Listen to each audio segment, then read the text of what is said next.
Shalom, shalom. Giving all praises to my Heavenly Father. His name is Yahweh by Yahweh Shai, by Kahakadash. Double honors to the apostles and elders. Peace, meaning salutation to your His Torah and his truth. Uh, now, I received this article from a brother, and I thought that this was, very big news. Now, this is according to Reuters.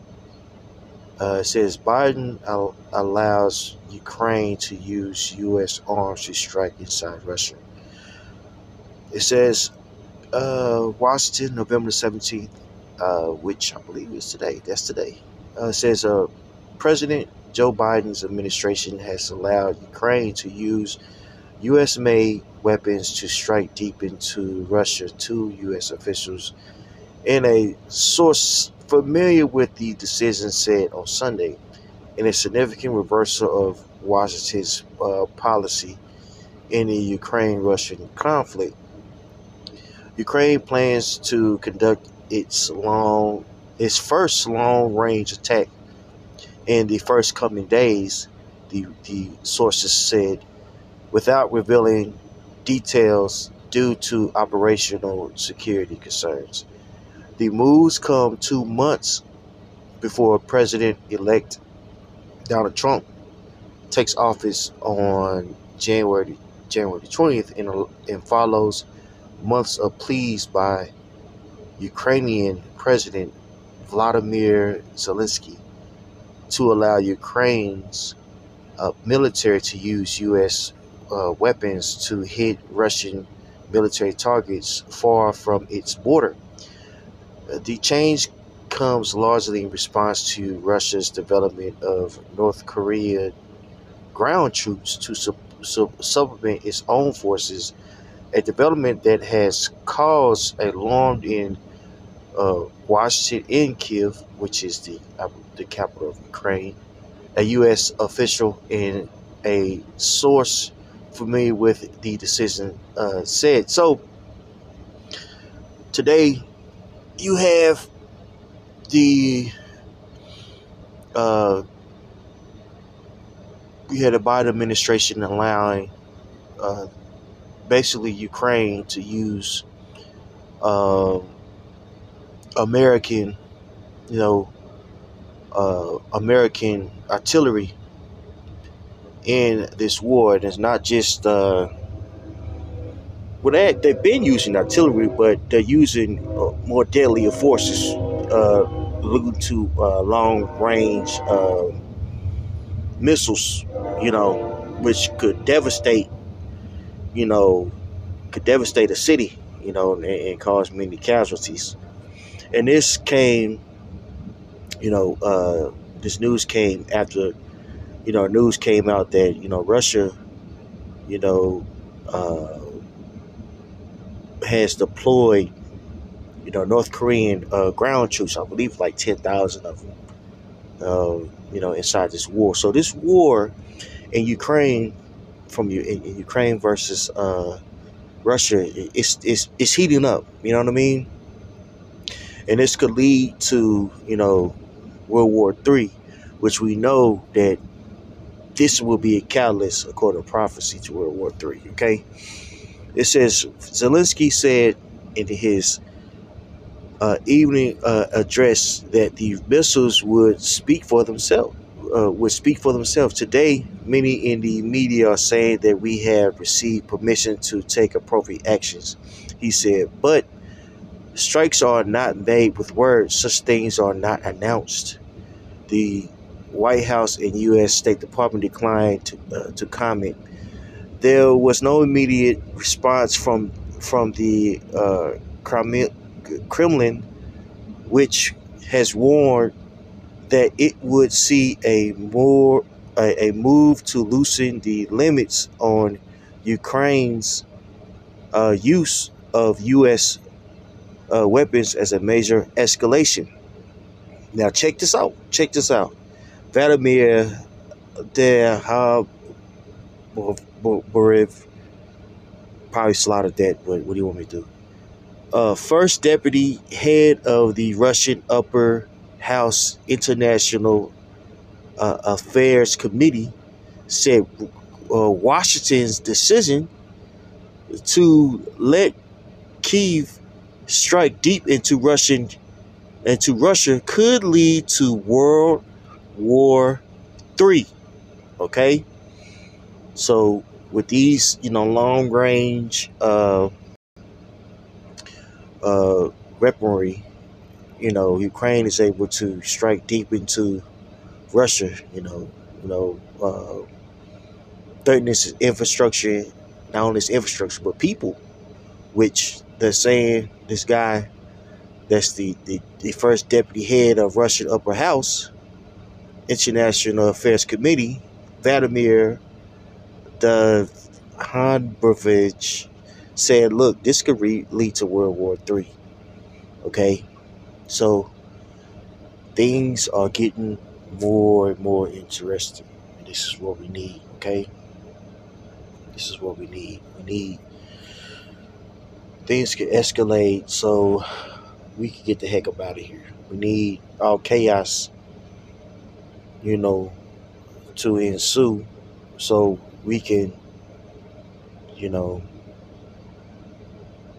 so Yahweh can return. And once Yahweh returns, he's going to set everything in its place. But first, these people have to go at it. You know what I mean? These various nations, and Russia will be a very big part. They have to go at one another. Okay, causing what? That third woe that's spoken about in the scriptures. Okay.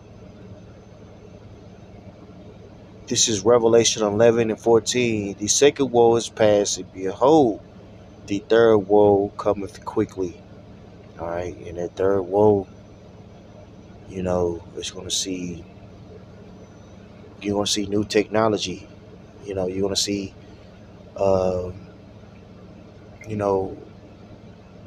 things escalate quickly. It's going to be more sophisticated. Weaponry that's going to be utilized. They will be pulling out all the stops. Okay. The weaponry that was used in World War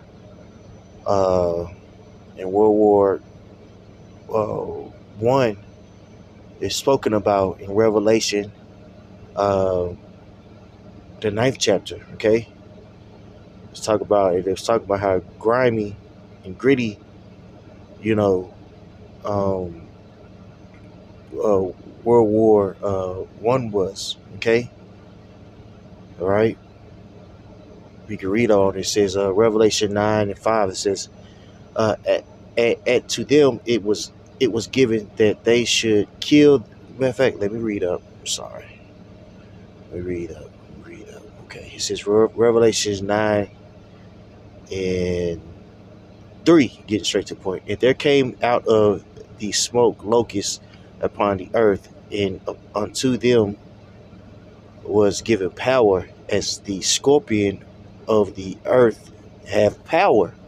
Now that's going into these war aircraft that was used in World War One. This was this was unprecedented. You gotta think, you had guys that were fighting in World War One that never seen a car before, man. And it was a mixture of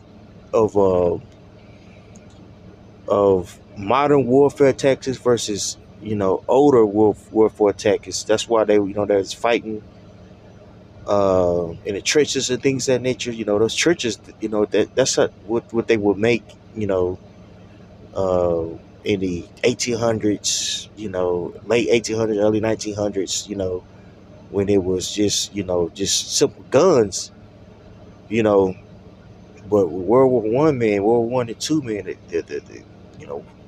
it was a horrific war because the new technology that was made, I should say that was utilized also, and it spoke about here, these Christians, they don't know the Antichrist, they don't know what's going on in Revelation the 9th chapter, but through the spirit of Yahweh Shem Yahshai, starting with our apostles and elders, teaching us, man. We know that this is talking about World War One. Okay, it says Revelation 9:3, and there came out of the smoke locusts upon the earth, and unto them was given power as the scorpion on the of the earth had power. Which is going into them being able to uh, you know drop missiles, shoot out of the plane. So, and it was commanded them that they should not hurt the grass of the earth, neither any green thing, neither any tree, but only those men which have not the seal of the Most High in their foreheads. Now, if you do research on the war and Europe, you know the landscape really wasn't destroyed per se, but it was more so the people. The people were endured a lot of casualties, man. And it and to them it was given that they should not kill the people, but that they should be tormented 5 months, and the torment was as the torments of a scorpion, which he striketh a man, going into again going into that new weaponry, guns, you think saying, missiles, and in those days shall man seek death and shall not find it, and shall desire to die, and death shall flee from them. And man, you do research on these guys that were shell shocked in World War uh in World War uh One, man. It's a trip, bro. It's a trip. Them guys was going through it. In fact, let me see if I can look this up for you guys, man. Because I looked this up a few days ago and I thought it was very interesting. War. Let's see if I can look it up for you.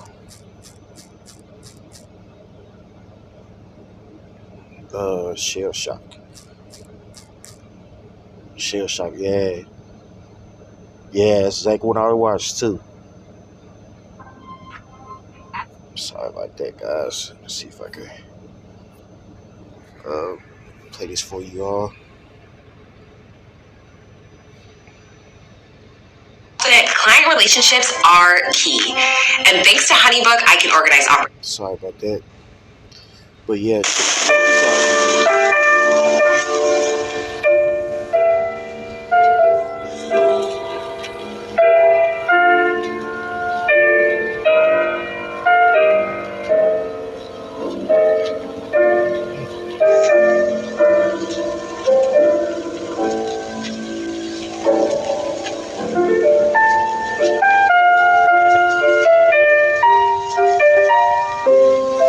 Man, you gotta think this was a bloody war, man. World War II was a bloody war also. World War III, it's gonna be a hell of a war, bro. It's gonna be a hell of a war. Gone.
See, he's an able-bodied man, but they seen so much.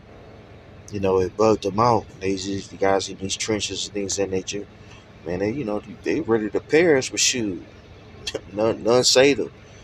These guys literally went insane. You know what I'm saying? And, hey, the weaponry, and and the warfare that we're gonna see in World War III is gonna be unprecedented, just like in the Second World and in the First World.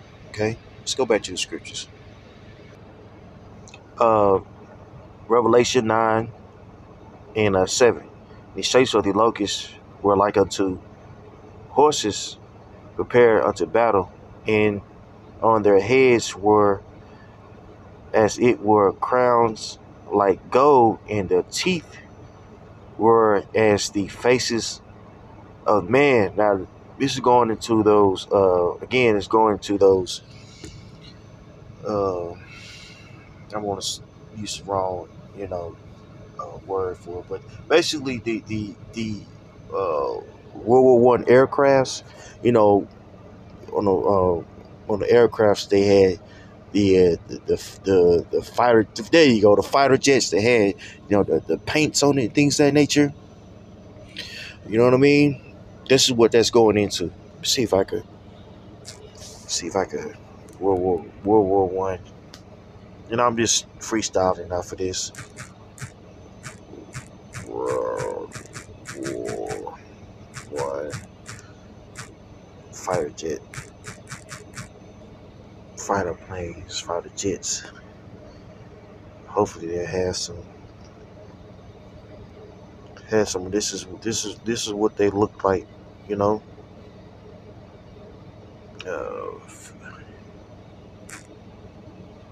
Paint.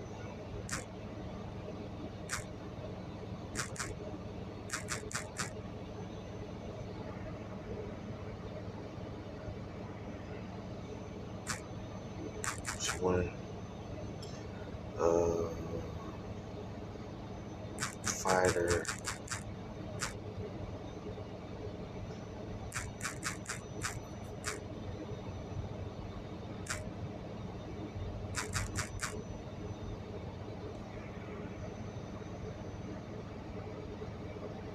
see something more like this. Okay, these are various fighter jets that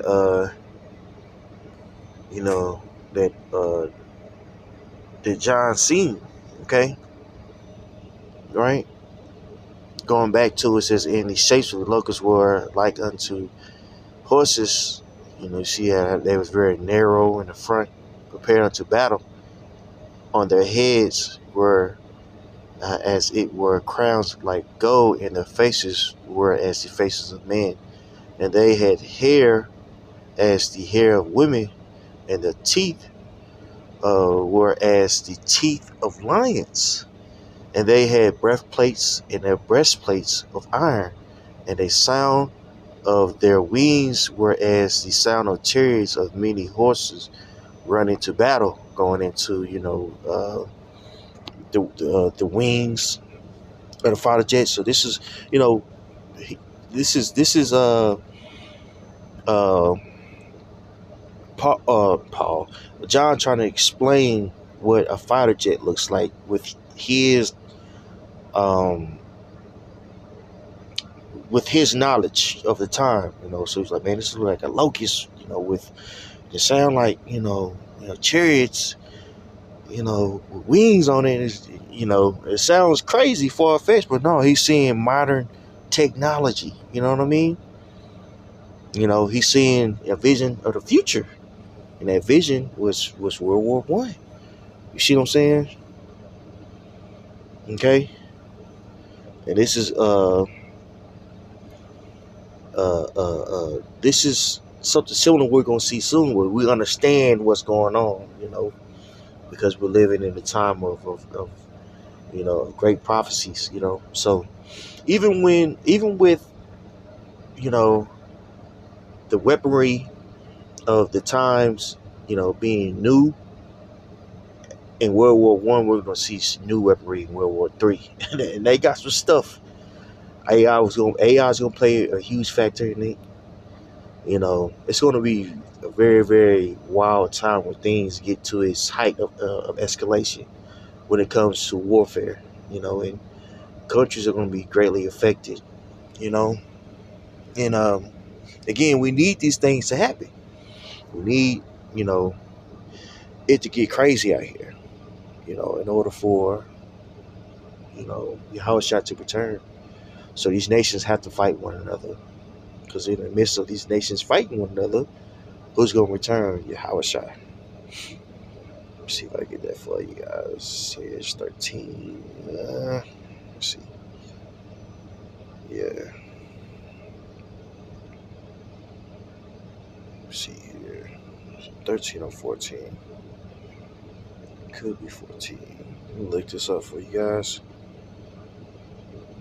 Now check this out. It says second Esdras 13. I'm gonna start at 31. Actually, I started 29. Behold, the days come when the Most High will begin to deliver them that are upon the earth, and he shall come to the astonishment of them that dwell on the earth. And one shall undertake to fight against another, one city against another, one people against another, one people against another, and one realm against another. So the fighting has to commence before Yahushua returns. Okay. And the time shall be when these things shall come to pass, and the signs shall happen, which I shewed thee before. And then shall my son be declared, whom thou sawest as a man ascending. And when all the people hear his voice, every man shall in their own land leave the battle they have one against another, and in innumerable multitude shall be gathered together as thou sawest them, willing to come and to overcome him by fighting. So there's going to be a great war, right? Which to be World War III. That's going to be happening before Yahushua returns. So the people are going to start fighting one another and see him, in his army, and they're going to try to start fighting him, right? That's when they messed up, because they're going to be destroyed. But he shall stand upon the top of the Mount Zion, and Zion shall come and shall be shewed to all men, being prepared and builded, like as thou sawest the hill graven without hands. And this my son shall rebuke the wicked inventions of those nations, which for their wicked life are falling into the tempests. So the Yahweh is going to see the son Yahushua, and he's going to destroy these various inventions of nations. One that we were going into is the weaponry of these nations is going to be totally destroyed by Yahushua. And also with that, them losing in battle, that embodies a lot. It embodies the governments, the various policies, philosophies, all that's going to be taken out of the way by Yahushua. But what we know has to happen first is war. In a great, not only a war, but a great war. Okay, that involves the nations. So this is beautiful news to us. Pray it was edifying. Shalom. On to the next.